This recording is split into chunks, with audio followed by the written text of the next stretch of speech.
Good evening.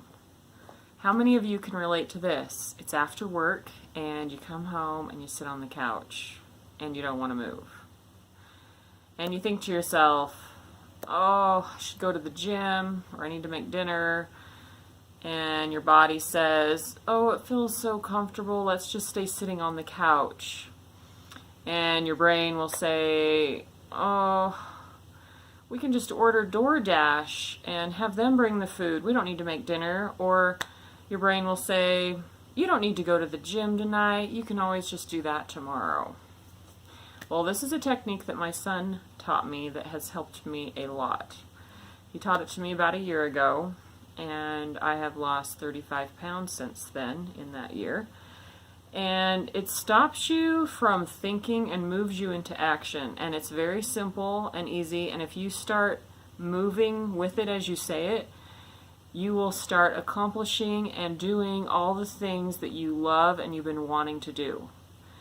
And at first it's hard, but once you start embracing it and you start making those dinners and you start going to the gym and you have that energy and you feel good, you will get to the point where you want to do it. But you'll still have that little temptation every night where you sit down, you're comfortable, and you don't want to move. Well, it's 7 p.m. I just finished working. I could easily do that. But instead, I'm going to use the technique, which is 5, 4, 3, 2, 1. Get up, go to the gym. And that's as simple as it is. All you say is, when you need to go do something, is 5, 4, 3, 2, 1, get up, go make dinner. 5, 4, 3, 2, 1, get up, go on that nice evening walk.